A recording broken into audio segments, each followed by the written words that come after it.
ఏ గ్రామం నుంచి వచ్చినటువంటి రాజకీయ నాయకుడు ఆ గ్రామంలో ఉన్నటువంటి తన మార్కును చూపించుకోలేనటువంటి పరిస్థితి ఉంది. కాంగ్రెస్ పార్టీ జెండాను ఎగరవేసేటువంటి పరిస్థితి లేదు. ఏదైతే తలమానికంగా ఉన్నటువంటి మండల హెడ్ క్వార్టర్స్ ఉన్నాయో, ఎమ్మెల్యేలు కానీ మంత్రులు కానీ ప్రోటోకాల్ వివాదం వచ్చే విధంగా ఇవాళ ఉన్నటువంటి కాంగ్రెస్ పార్టీ అభ్యర్థులు ఓడిపోయినటువంటి చరిత్ర ఇవాళ తెలంగాణలో మనం చూస్తున్నాం.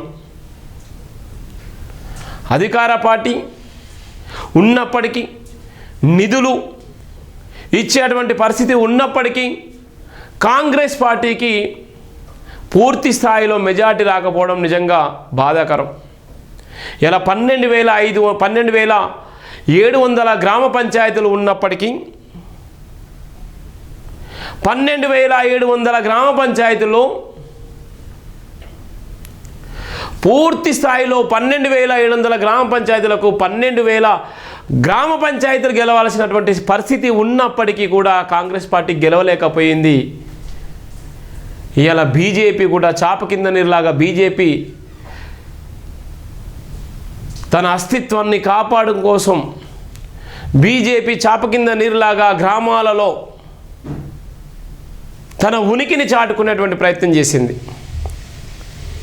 అలానే ఇండిపెండెంట్ అభ్యర్థులు ఎవరికి సపోర్ట్ చేయకుండా, ఏ పార్టీ జెండా మొయ్యకుండా, ఏ పార్టీని లెక్క చేయకుండా, ఎన్నో డబ్బులకు ప్రలోభాలకు గురైనప్పటికీ కూడా అవన్నీ లెక్క చేయకుండా ఆ గ్రామ ప్రజలు ఇండిపెండెంట్ల వైపు నిలబడ్డాడు.